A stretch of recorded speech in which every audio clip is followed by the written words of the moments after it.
In August 2017, thousands of Rohingya militants staged a coordinated attack that killed 12 security officers in Myanmar's border state of Rakhine.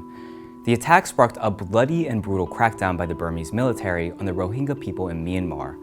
Reports surfaced that members of the military were even killing and raping the Rohingya, and even burning their villages to the ground. This wave of violence sent more than 400,000 Rohingya fleeing across the border to Bangladesh, sparking what some are calling the fastest growing refugee crisis in the world. One UN official has even called the violence against the minority group a textbook example of ethnic cleansing. So, who are the Rohingya and why are they being targeted in the first place? First and foremost, the Rohingya are a stateless people who have been rejected almost everywhere they go. They are an ethnic group that speaks their own language and are predominantly Muslim, living in a Buddhist majority nation. They were once the largest minority group in Myanmar before it denied their existence altogether.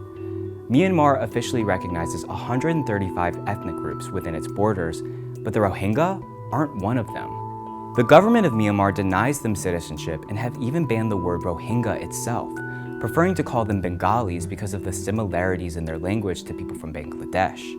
The government of Myanmar claims that the Rohingya aren't originally from the country and illegally immigrated there during British rule. Between 1824 and 1948, a large number of people migrated to the British colony from areas that are now considered India and Bangladesh.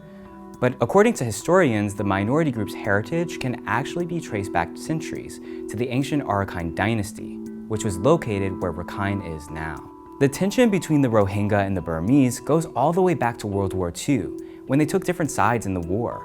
The Rohingya supported British colonialism when the Burmese supported the Japanese, who they thought would bring an end to Western imperialism in the country. In 1962, Burma's military overthrew the government in a coup and got rid of its constitution, establishing military rule known as a junta. Under the leadership of General Ne Win, Myanmar began embracing a new form of national identity that was defined by the Burmese ethnicity and Buddhist religion. This was a pivotal time when the government officially began to treat the Rohingya as outsiders. This wave of Burmese nationalism led to the first military campaign against the Rohingya in 1978 with Operation Dragon King. The military claimed it was meant to combat so-called foreigners who had invaded Rakhine, now home to more than 1 million Rohingya, but it really targeted the entire minority group. During the campaign, nearly 250,000 Rohingya fled to neighboring Bangladesh. In 1991, the military launched another offensive, literally called Operation Clean and Beautiful Nation, which forced out another 200,000 Rohingya. Then, in 1982, Myanmar took legislative action against the Rohingya. The 1982 citizenship law officially established a list of recognized ethnic groups in Myanmar. The Rohingya were excluded from the list, thus denying them citizenship and the right to vote in the country. Subsequent laws even forced the Rohingya to gain government permission to travel and marry. There's still a maximum two-child policy set in place specifically for Rohingya families.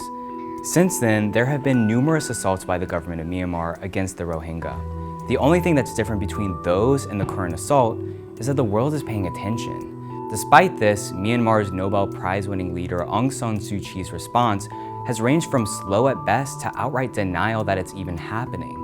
And while the international community has strongly condemned the violence, they've also done little to actually put pressure on the government of Myanmar to halt its assault, which has only contributed to what is now the fastest growing refugee crisis in the world.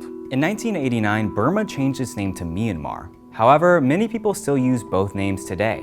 Which should you use? Find out in this episode right here, exploring the history behind both names. Thanks for watching NowThis World. Don't forget to like and subscribe for more episodes like this every week.